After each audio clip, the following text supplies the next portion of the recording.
Amados amigos e irmãos em Cristo, obrigado por estarmos juntos e que o Senhor possa falar conosco através da leitura de hoje. Vamos orar. Querido e amado Senhor Jesus Cristo, obrigado por eu estar junto com este meu irmão, esta minha irmã, neste momento, de tão privilegiado tempo de estarmos aqui estudando a Sua Palavra, de estarmos lendo a Sua Palavra. Pai, cuide do emocional deste meu irmão, desta minha irmã. Cuide dessas famílias aqui representadas. Em nome do Senhor Jesus Cristo te agradecemos. Amém. Vamos à leitura. Lucas, capítulo 18, do versículo 18 ao 43. O homem rico. Certa vez, um homem de alta posição perguntou a Jesus: Bom mestre, que devo fazer para herdar a vida eterna? Por que me chama de bom? Perguntou Jesus. Apenas Deus é verdadeiramente bom. Você conhece os mandamentos. Não cometa adultério, não mate, não roube, não dê falso testemunho, honre teu pai e sua mãe. O homem respondeu: Tenho obedecido a todos estes mandamentos desde a juventude. Quando Jesus ouviu sua resposta, disse: Ainda há uma coisa que você não fez. Venda todos os seus bens e dê o dinheiro aos pobres. Então você terá um tesouro no céu. Depois, venha e siga-me. Ao ouvir essas palavras, o homem se entristeceu, pois era muito rico. As recompensas do discipulado. Ao ver a tristeza daquele homem, Jesus disse: Como é difícil os ricos entrarem no reino de Deus. Na verdade, é mais fácil um camelo passar pelo buraco de uma agulha que um rico entrar no reino de Deus. Aqueles que o ouviram disseram: Então quem pode ser salvo? Jesus respondeu: O que é impossível para as pessoas é possível para Deus. Pedro disse: Deixamos nossos lares para segui-lo. Jesus respondeu: Eu lhes garanto que todos que deixaram casa, esposa, irmãos, pais ou filhos por causa do reino de Deus, receberão neste mundo uma recompensa muitas vezes maior e no mundo futuro terão a vida eterna. Jesus prediz sua morte e ressurreição.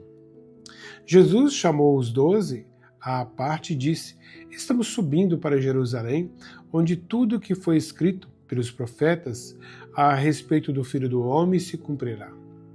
Ele será entregue aos gentios, e zombarão dele, o insultarão e cuspirão nele.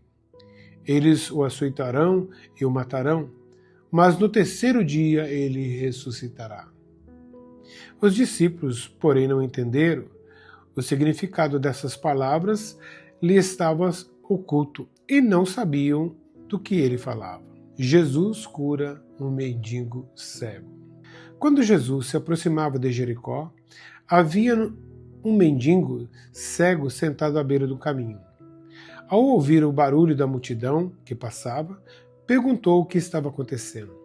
Disseram-lhe que Jesus de Nazaré estava passando por ali. Então começou a gritar: Jesus, filho de Davi, tenha misericórdia de mim. Os que estavam mais à frente o repreendiam e ordenavam que se calasse. Mas ele gritava ainda mais alto: Filho de Davi, tenha misericórdia de mim. Então Jesus parou e ordenou-lhe que lhe trouxesse o homem. Quando ele se aproximou, Jesus lhe perguntou: O que você quer que eu lhe faça? Senhor, eu quero ver, respondeu o homem. E Jesus disse: Receba a visão. Sua fé o curou. No mesmo instante, o homem passou a enxergar e seguia Jesus, louvando a Deus. E todos que presenciaram isso também louvaram a Deus. Gênesis capítulo 31. Jacó foge de Labão.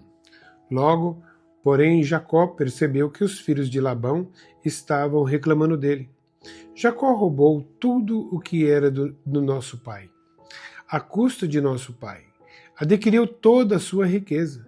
Jacó também começou a notar uma mudança na atitude de Labão para com ele.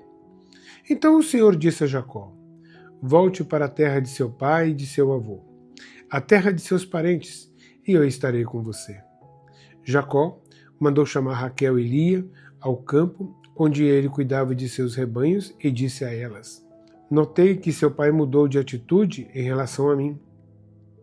O Deus de meu pai, porém, tem estado comigo. Você sabe como tenho trabalhado arduamente a serviço de seu pai. Contudo, ele me enganou e mudou meu salário 10 vezes. Mas Deus não permitiu que ele me prejudicasse.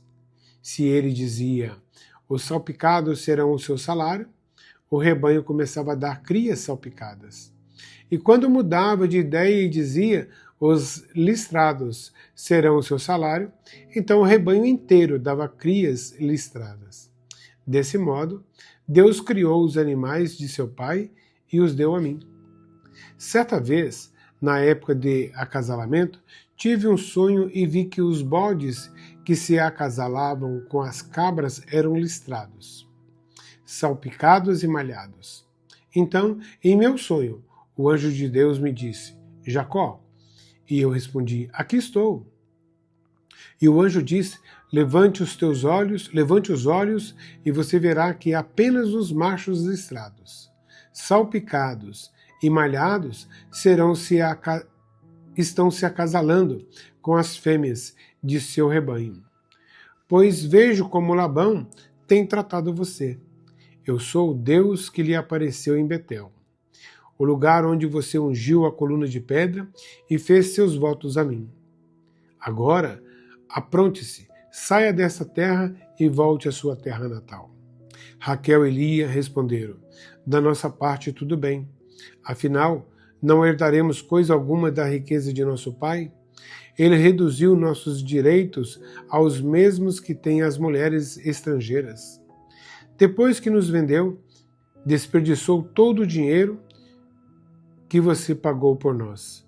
Toda a riqueza que Deus tirou de nosso pai e deu a você é, por direito, nossa e de nossos filhos. Por isso, faça o que Deus ordenou. Então Jacó montou suas mulheres e seus filhos em camelos e conduziu adiante todos os seus rebanhos. Juntou todos os bens que havia adquirido em Padã Arã e partiu para a terra de Canaã, onde vivia Isaque, seu pai. Quando partiram, Labão estava num lugar afastado, tosqueando suas ovelhas. Raquel roubou os ídolos da casa que pertencia a seu pai e os levou consigo. Assim, Jacó enganou Labão, o arameu, partindo sem avisá-lo de que ia embora. Jacó levou todos os seus bens e atravessou o rio Eufrates, rumo à região montanhosa de Gileade. Conflito entre Labão e Jacó.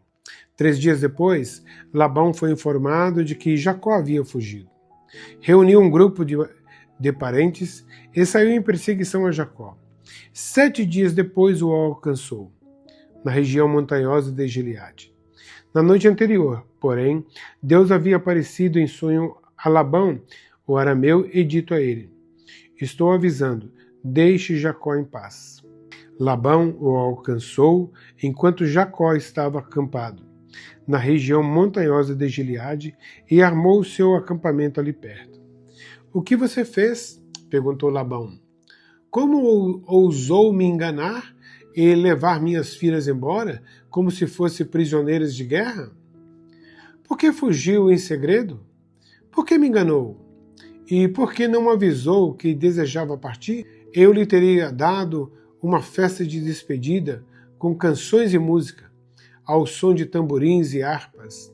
Por que não me deixou beijar minhas filhas e meus netos e me despedir deles? Você agiu de forma extremamente tola. Eu poderia destruí-lo, mas o Deus de seu pai me apareceu ontem à noite e me advertiu. Deixe Jacó em paz. Entendo sua vontade de partir e seu desejo de voltar à casa de seu pai. Mas por que roubou meus deuses? Jacó respondeu, fugi porque tive medo. Pensei que o Senhor tiraria suas filhas de mim à força. Quanto aos seus deuses, veja se consegue encontrá-los. E quem o tiver roubado deve morrer, se encontrar qualquer outra coisa que lhe pertença. Identifique-a diante de todos estes nossos parentes e eu a devolverei. Jacó, porém, não sabia que Raquel havia roubado os ídolos da casa.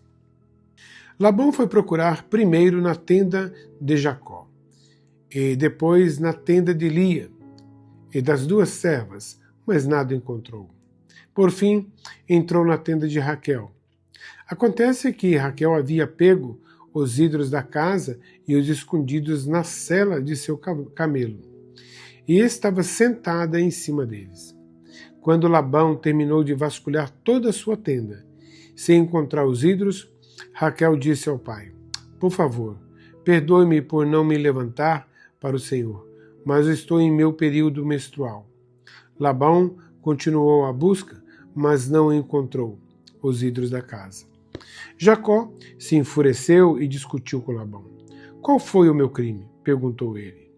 O que fiz de errado para o Senhor me perseguir como se eu fosse um criminoso? O Senhor vasculhou todos os meus bens. Por acaso encontrou algum objeto que lhe pertença? Coloque-o aqui diante de nossos parentes para que todos vejam, que eles julguem entre nós dois. Estive 20 anos com o Senhor cuidando de seus rebanhos. Ao longo de todo este tempo, suas ovelhas e cabras nunca abortaram. Não me servi de um carneiro sequer de seu rebanho para alimento. Quando algum deles era despedaçado por um animal selvagem, eu nunca lhe mostrava a carcaça. Não, eu mesmo arcava com prejuízo. O Senhor me obrigava a pagar por todo animal roubado, quer à plena luz do dia, quer na escuridão da noite. Trabalhei para o Senhor em dias de calor escaldante e também em noites frias e insones. Sim, por 20 anos trabalhei feito um escravo em sua casa. Trabalhei 14 anos por suas duas filhas e depois mais 6 anos para formar meu rebanho. E 10 vezes o Senhor mudou meu salário. De fato, se o Deus de meu pai não estivesse comigo, o Deus de Abraão e o Deus de temível de Isaque, o Senhor teria me mandado embora de mãos vazias. Mas Deus viu como fui maltratado, apesar de meu árduo trabalho, por isso ele lhe apareceu na noite passada e o repreendeu. O acordo entre Labão e Jacó. Labão respondeu a Jacó: essas mulheres são minhas filhas, as crianças são meus netos e os rebanhos são meus rebanhos. Na verdade, tudo que você é meu, tudo que você vê é meu. Mas o que posso fazer agora por minhas filhas e pelos filhos delas? Façamos, portanto, você e eu uma aliança que sirva de testemunho do nosso compromisso. Então Jacó pegou uma pedra e a colocou em pé como um monumento. Em seguida, disse aos membros da sua família: juntem algumas pedras. Eles pegaram as pedras e as amontoaram. Jacó e Labão se sentaram perto do monte de pedras e fizeram uma refeição para selar a aliança. A fim de comemorar a ocasião, Labão chamou o lugar de Jegar-Saaduta e Jacó o chamou de Galeade. Labão declarou: este monte de pedras servirá de testemunho para nos lembrar da aliança que fizemos hoje. Isso explica por que o lugar foi chamado de Galeade. Também foi chamado de Mispa, pois Labão disse: vigie o Senhor a você e a mim, para garantir que guardaremos esta aliança quando estivermos longe um do outro. Se você maltratar minhas filhas, ou se casar com outras mulheres, mesmo que ninguém mais veja, Deus verá. Ele é testemunha dessa aliança entre nós. Veja este monte de pedras. Prosseguiu Labão. Veja também este monumento que levantei entre nós dois. Então, entre mim e você, como testemunhas dos nossos votos, nunca atravessarei para o lado de lá do monte de pedras a fim de prejudicá-lo. E você jamais deve atravessar para o lado de cá a fim de prejudicar-me. Invoco o Deus de nossos antepassados, o Deus de seu avô Abraão e o Deus de meu avô Naor, para que sirva que juiz entre nós. Assim, diante do Deus temível de seu pai, Isaque, Jacó jurou rejeitar a linha divisória. Então Jacó ofereceu o sacrifício a Deus na montanha e convidou todos para a refeição comemorativa. Depois de comerem, passaram a noite ali. Na manhã seguinte, Labão se levantou cedo, beijou seus netos e suas filhas e os abençoou. Depois partiu e voltou para casa. Salmos 24. A terra e tudo que nela há são do Senhor. O mundo e todos seus habitantes lhe pertencem. Pois sobre os mares ele edificou os alicerces da terra, e sobre as profundezas do oceano a estabeleceu. Quem pode subir o monte do Senhor? Quem pode permanecer em seu santo lugar? Somente os que têm as mãos puras e o coração limpo, que não se entregam aos ídolos e não juram em falso. Eles receberão a bênção do Senhor e a justiça do Deus de sua salvação. São esses os que te buscam e adoram em tua presença, ó Deus de Jacó. Abram-se portões da cidade, abram-se antigos portais, para que entre o Rei da Glória. Quem é o Rei da Glória? O Senhor forte e poderoso, o Senhor invencível nas batalhas. Abram-se portões da cidade, abram-se antigos portais, para que entre o Rei da Glória. E quem é o Rei da Glória? O Senhor dos Exércitos. Ele é o Rei da Glória. Amém. Que Deus continue sempre presente em sua vida. Obrigado por ter nos acompanhado até aqui. Continue conosco. Deus te abençoe.